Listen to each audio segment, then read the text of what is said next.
श्री श्री 108 श्री सद्गुरु जी महाराज जी के चरणों में कोटि कोटि प्रणाम व आप सभी को मेरा सप्रेम प्रणाम। भाइयों और बहनों, हम सब चाहते हैं कि हमारा तन मन धन सब स्वस्थ हो और हमारे संबंध भी स्वस्थ हो, यानी संबंधों में हमारे प्रेम और घनिष्ठता हो। लेकिन अपना तन मन धन सब कुछ सही से तरीके से चलता रहे, इसके लिए हम ही को अपने जीवन में कुछ नियम अपनाने होंगे, हम ही को मेहनत करनी होगी, तभी हमारा तन और मन स्वस्थ रहेगा। परमात्मा ने हमको ये तन दिया है तो इसको स्वस्थ रखना हमारी ड्यूटी है। हमारा कर्तव्य बनता है कि अपना तन सही रखें, क्योंकि अगर तन सही नहीं तो मन सही नहीं, तन और मन सही नहीं तो फिर धन कहाँ और संबंधों में प्रेम कैसा और संबंध हम निभाएंगे कैसे। तो सबसे पहले नंबर पर हमको तन स्वस्थ रखना जरूरी है। तन स्वस्थ कैसे रहेगा, इसके लिए हमको ऐसी डाइट लेनी चाहिए जो हमारे हमारे शरीर को सूट करती हो, हमारे हिसाब से जो हमारे शरीर को, हमारी शरीर की सेहत बनाए, हमारे लिए जो अच्छी हो वैसी डाइट हमको लेनी चाहिए। ऐसा नहीं कि जो हमारे मन में आया और वो इसमें ठूसते जाए, तो इसका काम तमाम होते देर नहीं लगेगी। और एक हमको रेगुलर एक्सरसाइज की जरूरत होती है। रेगुलर एक्सरसाइज रहने से हमारे बॉडी के अंदर के सारे सिस्टम फिट रहते हैं, सब कुछ फिट एंड फाइन रहता है, और इसके साथ साथ हेल्थ भी सही रहती है और साथ साथ हमारे अंदर में जोश और स्फूर्ति भी बनी रहती है। और तन ठीक रहता है तो मन भी ठीक रहता है। एक किसी किसी का वेट हम देखते हैं कि कितना, बच्चों का भी देखते हैं, बड़ों का भी देखते हैं कि वेट एक्सेस एक्सेस में वेट बढ़ा रहता है, और इसका कारण अधिकतर वे खुद ही होते हैं। एक कोई व्यक्ति आया कि जिसका वेट बहुत ज़्यादा बढ़ गया था, तो वह फिटनेस ट्रेनिंग कोच के पास गया और कहा कि मुझे, मेरा वेट बहुत ज़्यादा बढ़ गया है और मुझे इमीडिएटली मेरे को 15 kg अपना वेट लूज करना है, और वो भी 3 महीने में। तो उस कोच ने उसको जैसे बताया, जैसा गाइड किया उसको, वैसा ही उसने खूब मेहनत से 3 महीने तक किया। और सिर्फ जो कोच ने बताया वही नहीं, उसके अलावा भी उसने एक्सरसाइज भी शुरू करी, उसने जॉगिंग भी शुरू करी, उसने स्विमिंग भी करी और डाइट पर भी कंट्रोल किया, बाहर का सब कुछ छोड़ दिया। उसका रिजल्ट ये हुआ कि जो उसने मेहनत करी उसका रिजल्ट भी उसको मिला। उसका 3 महीने में 17 kg इसका वेट लूज हो गया। तो वो अपना उसने अपना खुश हो गया कि अपनी मेहनत का फल उसको मिल गया। और उसके बाद उस कोच का उससे व्यक्ति से मिलना नहीं हुआ। लेकिन एक बार कुछ 4-5 महीनों के बाद, 6 महीने के बाद, उस कोच का उस व्यक्ति से मिलना हुआ जिसने 3 महीने में 17 kg अपना लूज किया था। तो देखा तो वो उसको पहचान ही नहीं पाई, क्योंकि उसका शरीर तो जैसा वो पहले आया था वेट लूज करने से पहले, उससे भी ज्यादा उसका बॉडी जो है वैसे उससे भी ज्यादा थुल हो गई है, गिरा हुआ उसका शरीर हो गया है, ना कोई जोश है ना कोई उमंग है, गिरा गिरा उसका सब कुछ, बॉडी सिस्टम सब कुछ बिगड़ सा गया है। तो वो उसको अपनी आंखों पर यकीन नहीं हुआ कि ये कैसे हो गया, क्योंकि कुछ महीने पहले तो वो बिल्कुल एकदम फिट एंड फाइन हो गया था।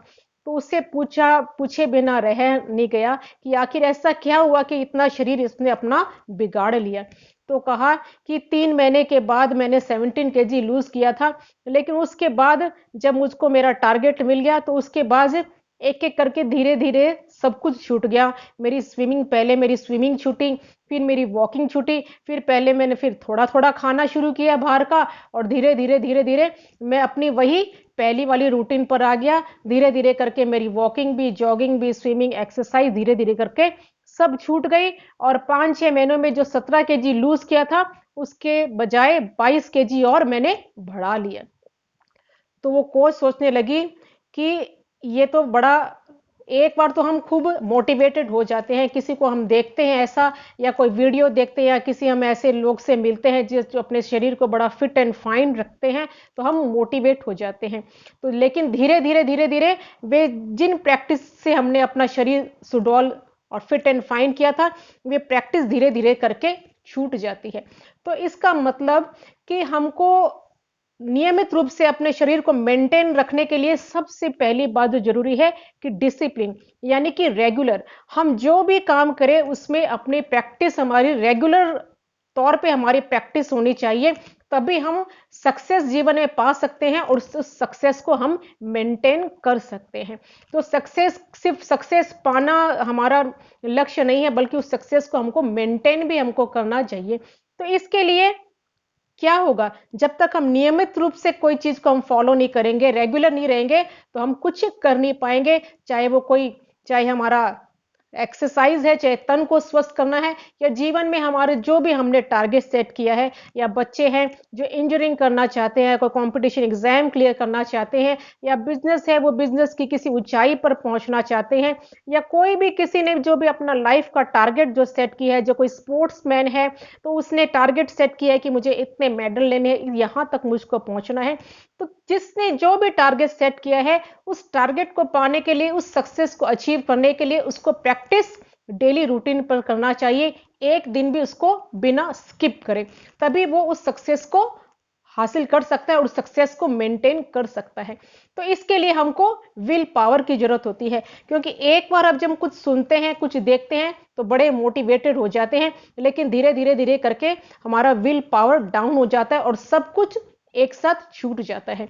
तो इसके लिए हमको विल पावर अपना स्ट्रॉन्ग करना होगा, अपने आप को धीरे-धीरे रोज़ थोड़ी देर, सबसे पहले उठकर हमको अपने एम्बिशन को, अपने उद्देश्य के लिए हमको अपने आप को खुद से मोटिवेट करना होगा। और सेकेंडली हमको, जब हम कोई चीज़ नया जीवन में स्टार्ट करते हैं, तो प्रॉब्लम्स तो आएगी, अंदर से भी आएगी, हमारा मन जो है वो ढीला है, उसको आदत नहीं है ये सब चीज़ फेस करने की, ये सारे काम करने की, तो हमारे अंदर से भी रुकावट आएगी, हमारी मन की साइड से भी, और बाहर से भी रुकावट आएगी, बॉडी में पेन भी हो सकता है या कुछ भी हो सकता है।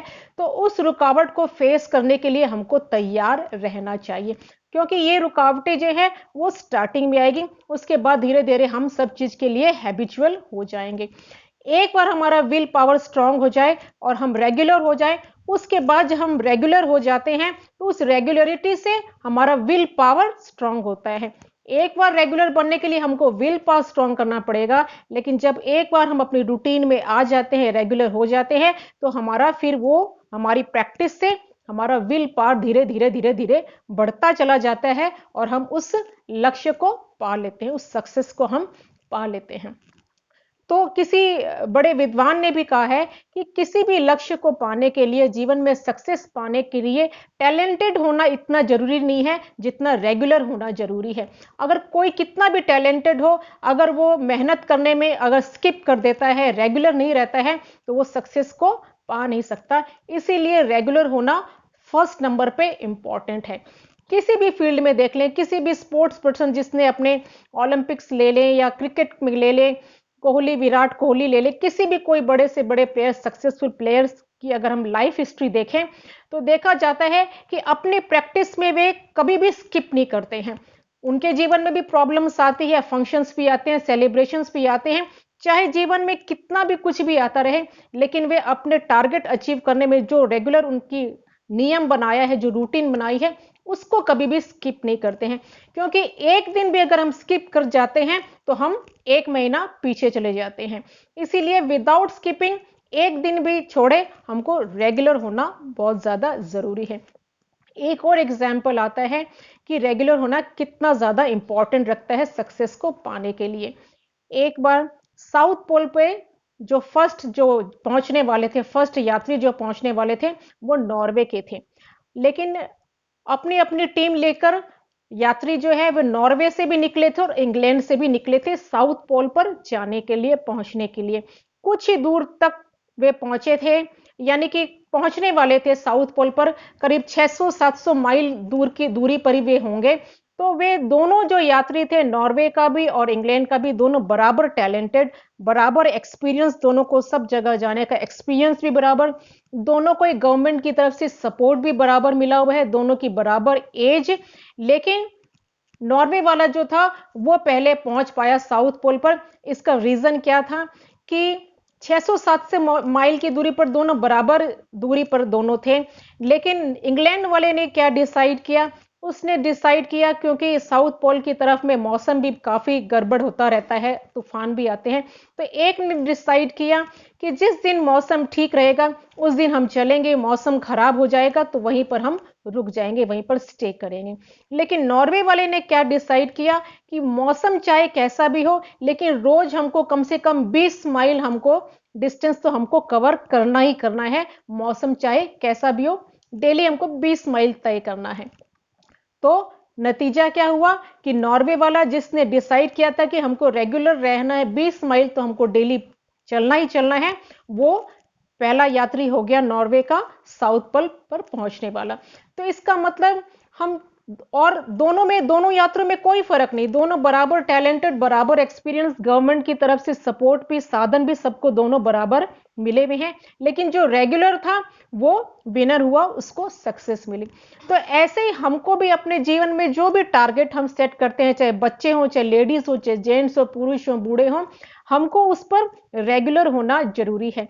और जो भी कितने भी हम स्पोर्ट्स पर्सन देख लें, उनके जीवन में भी सेलिब्रेशन आते होंगे, उनका भी मन कभी कभी ढीला पड़ जाता होगा, बाहर से भी प्रॉब्लम्स आती होंगी, लेकिन एक बार अपने इरादों को पक्का करने की, मजबूत करने की जरूरत होती है, तो फिर सक्सेस हमसे दूर नहीं है। तो रेगुलर होना कितना ज्यादा इंपॉर्टेंट है, इस बात को ध्यान में रखकर हमको अपने काम पर आगे बढ़ना चाहिए। बोलिए श्री प्राणनाथ प्यारे की जय, सदगुरु महाराज की जय।